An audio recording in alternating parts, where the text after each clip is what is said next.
Okay, I already made a video about this, but I want to read directly from the New York Times article about what was happening with Erika on the day of Charlie's death. Because still a lot of people that think she was there and that think that their daughter was there and their daughter ran to him, and that's all just not correct.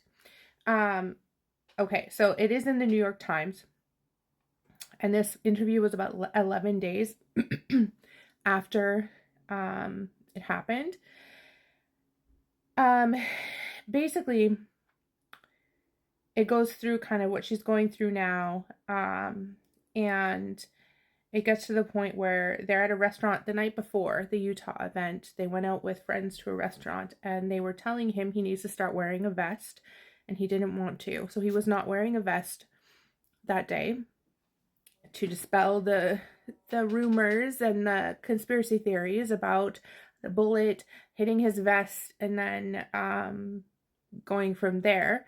Um, he didn't want to wear a vest, and then they said that he needs to start speaking from behind bulletproof glass, and he said not yet. He said that he felt confident in his team and that there was going to be additional security at the Utah event.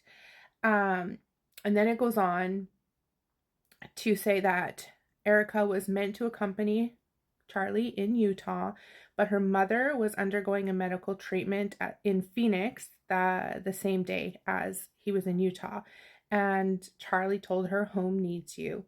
They agreed that she would instead travel with him on the next leg of the tour to Colorado State University.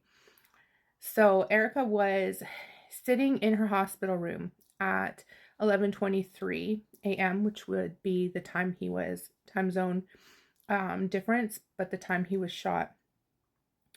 And she saw the number of her husband's longtime assistant, Michael McCoy, appear on her phone. In retrospect, she said she knew the words "he'd been shot" before McCoy screamed them. So at that time is when the pilot left and came back to Arizona to pick Erika up so that he could take her to Charlie. They found out when they were in the air that Charlie had passed away. There was no saving him. The doctor said that even if he had been shot on the OR table, there would be no way to save him. It was just that kind of a wound. So there is a dispatch recording that is floating around the internet, and in it it says that an autopsy has not been done, but that an autopsy was not done at that time because they were still waiting for Erika to ID the body. And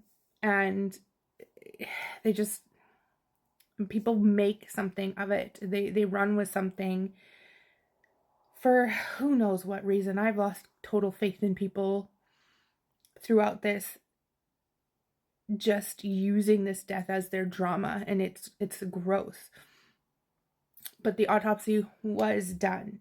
They need it for court. It's law. They have to do an autopsy, so that they have the evidence they need to prosecute the murderer. So that is that. But yeah, it's just the strength that this woman has shown, and the people that are beating on her for being strong is just absolutely insane to me. So if you're doing that, you should be absolutely disgusted with yourself. Because I am. I'm disgusted with you.